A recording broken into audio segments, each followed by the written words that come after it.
Hello friends, welcome to Kozhukattai kitchen. இன்னைக்கு நம்ம வீடியோல என்ன பார்க்க போறோம் அப்படினா நிறைய பேத்தோட வீட்ல பாத்தீங்கன்னா இந்த கொழுக்கட்டை அச்சலாம் இருக்கும். பட் ஆனா அவங்களுக்கு கொழுக்கட்டை அந்த அச்சுல சரியான முறையில் பண்ண தெரியாது. இந்த வீடியோல பாத்தீங்கன்னா அது எப்படி நம்ம கரெக்ட்டா பண்றது அப்படினு சொல்லிட்டு தான் பார்க்க போறோம். தெரிஞ்சவங்களுக்கு ஓகேங்க, தெரியாதவங்க சில பேர் இருப்பாங்களா, அவங்களுக்காக இந்த வீடியோ. சோ இது எப்படி பண்ணனும் அப்படின்றதை நீங்க ஒரு குட்டியா ஒரு மியூசிக்கோட பார்த்துட்டே வாங்க. இல்லைங்க, நீங்கள் முக்கியமாக கவனிக்க வேண்டியது எல்லா அச்சுக்களையுமே எண்ணெய் தடவி இருக்கணும். நம்ம பிசைஞ்சு வச்சுருக்க மாவும் சரி பூர்ணமும் சரி ஆல்ரெடி வீடியோ போட்டிருக்கோம். அதோட லிங்க் எல்லாமே கீழே டிஸ்கிரிப்ஷனில் கொடுக்குறேன், செக் அவுட் பண்ணிக்கோங்க. எண்ணெய் தடவுறீங்க அப்படின்னா தேங்காய் எண்ணெயாக இருக்கலாம், இல்லைன்னா நெய் கூட தடவிக்கலாம். ஓகே, இப்போ மியூசிக்கோட பார்த்துட்டே வாங்க.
ஓகே ஃப்ரெண்ட்ஸ், இவ்வளோ நேரம் பொறுமையாக பார்த்து உங்கள் அனைவருக்கும் ரொம்ப ரொம்ப நன்றிங்க.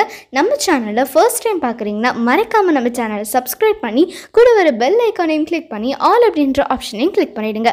அப்போ தான் இது மாதிரி நல்ல யூஸ்ஃபுல்லான வீடியோஸ் எல்லாம் உங்களுக்கு நோட்டிஃபிகேஷன் மூலமாக வந்து சேரும். நீங்களும் மிஸ் பண்ணாமல் பார்க்கலாம். தேங்க்யூ வெரி மச் ஃபார் வாட்சிங் திஸ் வீடியோஸ். பாய். தேங்க்யூ.